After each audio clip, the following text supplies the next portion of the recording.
لله رب العالمين ولا عاقبة للمتقين ولا عدوان إلا على الظالمين وصلى اللهم على نبينا محمد صلى الله عليه وسلم بلغ الرسالة وأدى الأمانة ونصح الأمة وكشف الله به الغمة وجاهد في الله حق جهاده حتى أتاه اليقين يا أيها الذين آمنوا اتقوا الله حق تقاته ولا تموتن إلا وأنتم مسلمون أما بعد Allah në falenderojmë edhe vetëm prej Tij ndihmë, falje, udhëzim kërkojmë, përshëndetje, duat, salavat gjithherë I dërgojmë të dashurit tonë Muhammedit sallallahu alaihi wasallam, familjes e tij, shokëve të tij, si dhe mbi të gjithë ata të cilët e kanë pasu dhe pasojnë rrugën e tij deri në ditën e Kiametit. Besimtarët e nderuar, prej ndodhive që kanë ndodhur muajin Ramazan, e kemi edhe betejën e madhe të Bedrit, që ka ndodhur me 17 Ramazan, ishte dita e Gjuma apo dita e premte. Kjo betejë e ka një rëndësi shumë të madhe në historinë islame apo në fe, për shkak se ishte betejë e parë e madhe që u bë ndërmjet Muhamedit alayhis salam dhe kundërshtarëve të tij, idhujtarëve. Edhe përfundoi duke fitue pejgamberi sallallahu alaihi wasallam me shokët e tij. Dhe fal kësaj fitore e gjithë bota sot muslimane është si shkak I kësaj fitore që e kanë besuar Allahun azza wa jall, që e adhurojnë Allahun subhanahu wa taala dhe gjithherë duhet të themi elhamdulillah. Falenderimi I takon Allahu Dhul Jalal që në betejën e parë më të madhe që ndodhin mes Muhamedit alayhis salam edhe kundërshtarëve të tij, fitoi pejgamberi alayhis salam, fitoi Islami dhe sot mbar muslimanët fal kësaj dite e kanë besuar Allahun Dhul Jalal edhe adhurojnë Allahun Dhul Jalal dhe vazhdojnë me besim deri në ditën e Kiametit, insha Allah, dasht Allahu. Sa I përket kësaj betejë, është e gjerë, mirë po na vetëm si tregim shkurt do ta përmendim edhe disa dobi që ka të bëjë me këtë betejë. Bedr quhet një vend që është dikon 155 kilometra në juglindje të Medinës. Si erdhi deri te dalja në këtë vend apo në Bedr. Muhamedi alayhis salam ishte në luftë me idhujtarët, me ata që ishin në Mekë. Për shkak se e dëbun nga vendi I tij, e luftun pejgamberin alayhis salam. Dhe Allah azza wa jall ja lejoi që Muhamedi alayhis salam të fillojë luftën me to. Dhe duke u kthye Ebu Sufjani që ishte një tregtar I madh me 40 veta prej Shamit, prej Siris, për në Mekë, Allah azza wa jall ja lejoi Muhamedit alayhis salam që mi dal në rrugë edhe me bon luftë, edhe pse ishte obligative. Mirë po Allahu ja lejoi, se nuk ka bon diçka Muhamedi alayhis salam vetëm sa Allah azza wa jall e ka mësu, Allah azza wa jall e ka urdhëru. Mirë po Ebu Sufjani ndëgjoj për këtë lajm që Muhamedi alayhis salam është përgatit mi dal në rrugë dhe ndryshoi rrugën, saqë e pagoi dikan edhe me pare, mi ja tregu rrugën tjetër dhe kështu shkoi për në Mekë. Idhujtarët kur ndëgjuan se Muhamedi alayhis salam është përgatit për me dal në rrugë, edhe ata u përgatitën për munis me dal në Bedr. E pse bashkë në këtë vendin në Bedr, se ishte një vend I rrethuar me male, dhe zakonisht ati tregtarët pushonin me ditë, dhe ishte vendi praktik ideal për me dal në prit, që kështu Allah azza wa jall e mësoi pejgamberin sallallahu alaihi wasallam. Dhe pasi që shpëtoi karvani, Mekasit u nisën për me arë në Bedër, për me luftu.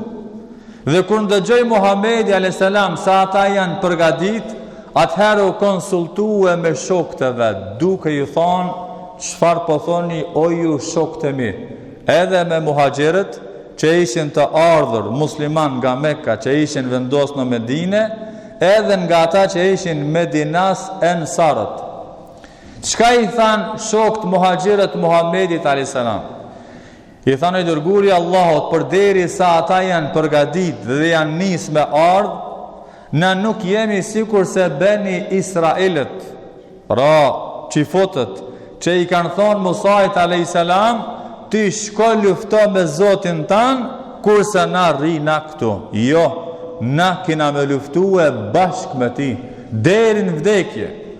Pastaj mori mendimin edhe të ensarve, duke i thonë se çfarë thoni ju ensar.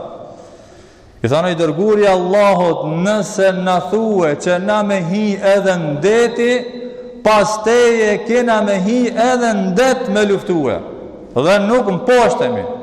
Na jemi të fort në luft. Edhe vetëm ju shtue vullneti pejgamberit a.s.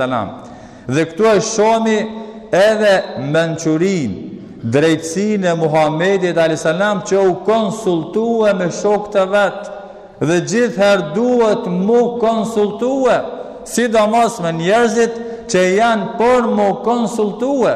Dhe Allah Azza wa Jall edhe në Kur'an gjithherë i tha Muhamedit wa shawirhum fil amr, edhe ti konsultohu me ta në çështje, në vendime që ke me marr, që me pas më shumë sukses. Edhe në fund suksesi vjen prej Allahu Dhul Gjelal. Dhe kështu ju shtu sa ma shumë vullneti Muhamedit a.s. që me dalë në Bedër dhe me luftue. Përgatitja e ushtrisë mekase idhujtare ishin më të fortë. Ishin edhe më shumë në numër, 1000 veta. Kurse ushtria e përgatitur nga Muhamedi ishin në numër shumë pak, dikun 313 veta, apo edhe 3-4 më shumë se ki numër. Pra, 3 fish armiku ishte në numër më i madh dhe ishte më i përgatitur. Ushtria muslimane nga këto 300, vetëm 2 kalorë sa ishin edhe 70 deve, që në atë kohë kalorësi ka luajtur një rol shumë të madh në luftë. Pra, në aspektin e përgatitjes ishin të dobët. Mirë po ju mbështetën Allahu Dhul Gjelal dhe u nisën dhe shkuan tek veni ku quhet Bedër, që e tregu më herët. Dhe ati Muhamedi a.s. para se me fillu luftën ju lut shumë Allahut Dhul Gjelal. Dhe këtu e shohmi që besimtari sa duhet me ju lut Allahu Dhul Gjelal. Aq shumë u lut sa që Ebu Bekri tha i dërguari Allahut e lodhe, e mundove vetën shumë. Allah Azza wa Jall nuk poshtron. Edhe lutjen që e bani a.s. duke thonë o Allah, nëse humb ki grupi jonë sot, nëse ata fitojnë, s'ka me mbet njeri që ka me të adhurue në këtë botë. Por ata që shtash edhe me herët, kjo beteja që ka fillue ngritja e islamit për ati veni dhe është përnda në tër botën, që falë kësaj dite beteje, nësët jena musliman, elhamdulillah. Allah, nëse na pësojna humbje, s'ka me met kush që ma me të adhurue. Kjo beteje e parë mes neve dhe në mes këtyre idhujtarve, kundërshtarve që neve me patë drejt në luftojnë. Po ashtu edhe udhëheci i ushtrisë të tyre kundërshtarëve, edhe ai bëri dua. Ishte Ebu Gjehli, koka e ignorancës, faraoni i këtij umeti, edhe ai lut Zotit duke thonë o Zot o Allah, na ndihmo kundër Muhamedit, se na ka përçan mes veti, na ka bë telashe, na ka bë probleme. Pra, edhe ai po ju lutet Allahut, edhe pse ishte idhujtar dhe kundërshtari Muhamedit a.s. më i madhi, mirë po ta shohmi se kujt Allah Azza wa Jall ja pranoi lutjen. Ta shohim në fund se kush ishte vërtet në rrugën e drejtë që e besoi Allahun Dhul Jalal. Edhe kështu të nesërmën ishte tradit në atë kohë para se me fillue betejë lufta me dal në dy luftim, me dal në duel. Edhe kështu tëre dolën nga besimtarët që ishin nga ushtria e Muhamedit edhe tëre dolën nga idhujtarët kundërshtarët. Kur i pan të zgjedhurit që i zgjedhi Muhamedi me dal nga Medinasit, nga muhaxherët, çka than ata me kasit? Jo, thana nuk i dojna këto njerëzi. I dojmë që ato çka janë ta formiton, që e kanë lënë Mekën edhe janë bëhe musliman. Me që ato dojna na duel, me që ato dojna me luftu s'pari. Edhe kështu i caktojnë sanam se kush ka me dal dhe dashti Allah Azza wa Jall që në duel me fitue muslimanët. Edhe kishte një moral i madh edhe i lartë për ushtrin muslimane. Edhe kështu filloi betejë dhe Ansanam për i thot shokëve të tij Ebu Bekrit, tha përgëzoju se jam duke e pa Gjibrilin me lekun më të madh duke mbajt frenin e kalit të tij, që është ardhur me 1000 melaçe me na ndihmue. Dhe ona po e shoh vendin e këtyre dhjetarëve filani dhe filani dhe filani ku kanë me mbet të vrarë. Kur ndëgjon dikush që s'ka besim në Allah Azza wa Jall, apo ka dyshime që Allah Azza wa Jall e ka dërguar melekun me 1000 melaçe duke luftuar, thot këto janë pralla, këto janë fantazma. Na si besimtar të duhet me besu se kështu ka thonë Allah Azza wa Jall dhe kështu ka thonë Muhamedi alayhis salam, dhe ata që e ka pasht e vërtet Muhamedi alayhis salam dhe binduni që Allah Azza wa Jall me rujt fejen e tij dhe mos me mposht kur dërgon edhe me laçe. E dërgon edhe me lekun Gjibril për mi ndihmue muslimanët. Dhe kjo ka ndodhur në Bedër, ka ndodhur edhe herave tjera dhe ka me ndodhur edhe në ditë Kiametit, derisa të bëhet edhe dita e Kiametit që Allah Azza wa Jall ka mi ndihmue muslimanët e drejtë edhe të sinqert, duke dërgue edhe me lekun Gjibril edhe duke dërgue edhe me laçet, duke luftuar në rrugën e Allahut Azza wa Jall bashkë me ushtrik muslimane. Tha unë jam të pa edhe Gjibrilin që ka ardhur duke mbajt frenin e kalit të tij me 1000 melaçe për të na ndihmuar. Edhe kështu filloi betejë e madhe, ajo që ishte interesant, dy djelmosha 3. Njëri e kish emrin Muadh, tjetri Muawidh. Edhe i shkon Abdurrahman ibn Aufit, që ishte një prej shokëve të Muhamedit, dhe i than: "O agja jon, o migja jon, a na tregon se cili është këtu Ebu Xehli?" Kur po isha 3, çka kërkoni thu, çka dëni ju me Ebu Xehlin? Kemi ndëgju, tha, se shumë e ka maltretue, e ka ofendue Muhammedin alayhis salam. Sot është dita ose për ata ose për neve. Na sot kena me mor hak kundër Ebu Xehlit që e ka luftu shumë dhe e ka maltretue Muhammedin alayhis salam. Edhe tha, ju tregova duke i thonë, ja pra ajo është Ebu Xehli, që ishte Ebu Xehli edhe me trup i madh. Sa ju kum tregu, tha, se cili është Ebu Xehli, ju kanë vërsul si kurse diluana, duke e gjujt me shpat edhe erdhzun për toke. Erdhzun për toke, kështu ishte dashuria e të rinjeve ndaj pejgamberit alayhis salam, pra minjëherë e morën hakin për pejgamberin salam, i cili ishte armiku më i madh i të dërguarit të Allahut. Edhe kështu mbaroi betejë, elhamdulillah, me fitoren e muslimanëve.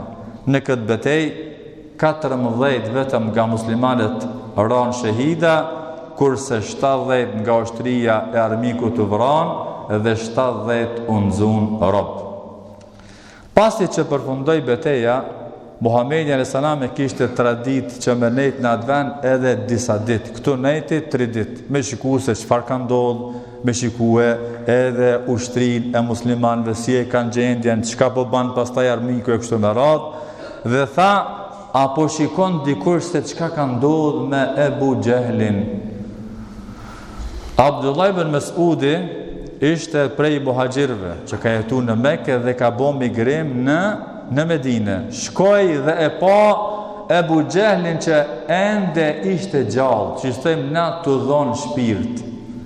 Edhe ja vendosi kamën që Abdullah ibn Mesudi ishte një njeri shumë i zaif në trup.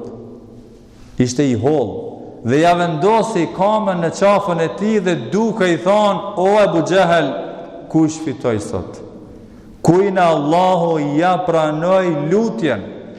A Zoti jo në ndihmoj neve, apo idhujt ju ndihmun juve? Atë shumë që ishte mendje madh Ebu Gjehli, çka i tha, he more bari i deleve, sot je ngrit lart, pra shiko ku kim rri, ti kimet kamën me ma vendosën qafën time. Amo Allah Zogjel po shtron, je bërë mendje madh ndaj Allahu Dhul Gjelal, je ba mendje madh ndaj rrugës Muhamedit sallam të vërtetës. Allah Zogjel kështu të pështron me një njeri që ishte shumë i zaif, dhe ja vendosi këmbën në qafën e tij duke i thënë, kush sot fitoi o Ebu Gjehel? Edhe në kohën sa ishte në Mekke, Ebu Gjehli ja pat këput veshin Abdullah ibn Mesudit. Pse u bë musliman? Duke e maltretuar. Edhe tash jeri mundësia Abdullah ibn Mesudit më ja këput veshin. Edhe ja këputi dhe i tha, vesh me vesh, o Ebu Gjehel, ma këpute veshin, tash erdh edhe koha ime që one me të pështrue edhe me ta këput veshin. Dhe kështu mbaroi e mbyti Abdullah ibn Mesudi Ebu Gjehlin që ende ishte duke klith, ende ishte gjallë, dhe kur ndëgjën se në më tha, çdo umet ka pas nga një faraon, kurse faraoni i këtij umetit ka qenë Ebu Gjehli, dhe mbaroi elhamdulillah me fuqinë dhe ndihmën e Allahut Dhul Gjelal. Pasi që muslimanët u kthin, duke u kthinë në Medinë, lajmi shkoi në Mekë se ka psue disfat ushtria atyre. Dhe ata si zakon në Mekë e kishin me vajtue për të vdekurit e tyre. Që kjo një mësim që neve nuk në lejohet vajtimi. Pa marë parasysh kush ka vdek prej nesh, Allahu na i ka ndalu vajtimin. Pra vajtimi ishte prej traditës së idhujtarëve. Dhe nga inati që e kishin ata, atë gratë që i kishin caktu me thanë, mos gaboni me vajtue, që mos të nëndëgjojnë muslimanat atjene në Medinë dhe të gëzohen. Që këto anë mësim, pra vajtimi është prej traditës së idhujtarëve që Allah Zogjel neve na i ka ndalue, kurse në Medinë, kur muslimanët ndëgjun se kanë fitue ushtria muslimane, fillun të këbiret duke bërtit Allahu Akbar, la ilaha illallah, dhe na kështu gëzohemi kur neve na vjen një lajm i mirë i gëzueshëm, pra themi Allahu Akbar dhe falenderojnë Allahun Dhul Gjelal.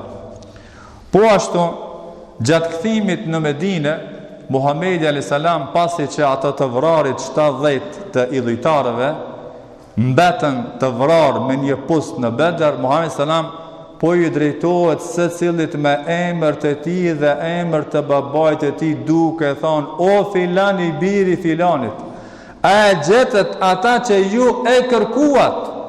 A ju realizua ata që ju mendoni se kishit të premtuar? Omeri, Allah qofti kënaqur me ta, po i thotë dërguari Allahut, po i flet disa njerëzve që kanë vdek, nuk kanë shpirta, tha Omer, ata janë duke ndëgjue më mirë se sa ju, vetëm nuk kanë mundësi që mu përgjigj.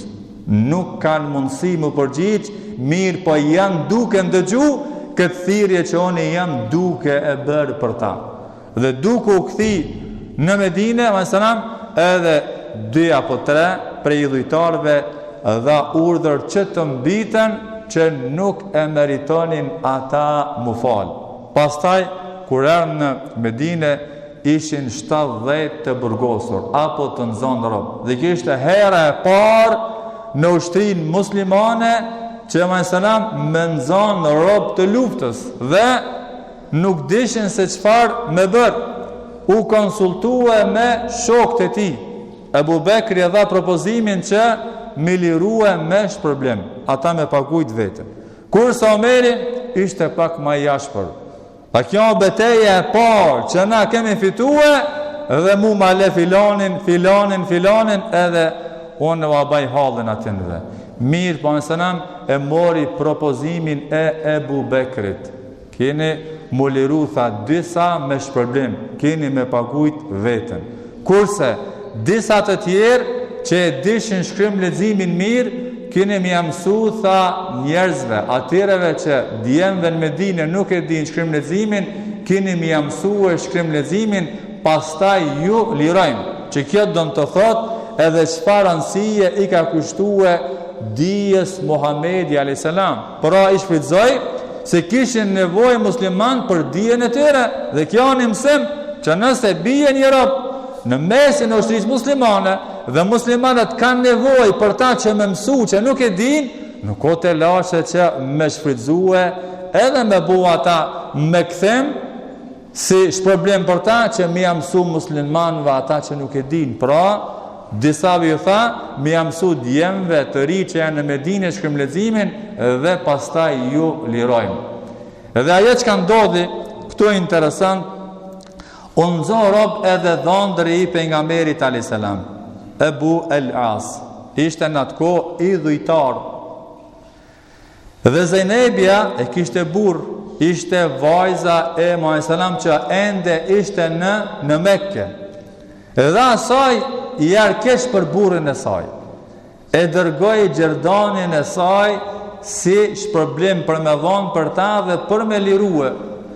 Kur e pa gjerdanin e saj Muhamedi selam u mërzit, tha, kjo gjerdani i Hatixhës, gruas time, që one ja ku më dhonë Zejnepës për kur është martue, sikur se baba jep vajzës e vetë.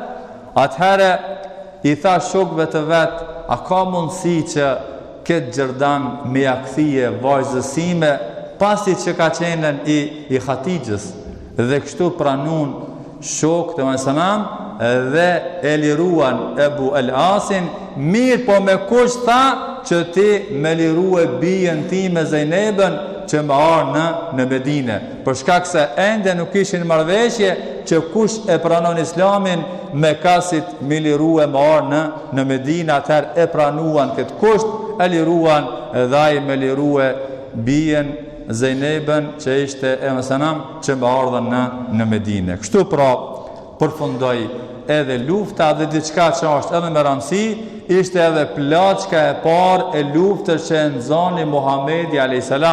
Dhe Allah azza wa jall zbriti ajet të Kuranit që është temë tjetër se si muslimanët me nda prejnë apo plaçkën e luftës në mes veti edhe në mesin e muslimanëve, që kjo është temë tjetër. Me kaq e përfundojmë kështu, pra është betejë e Bedrit që ka ndodhur me 17 Ramazan ditën e Xuma.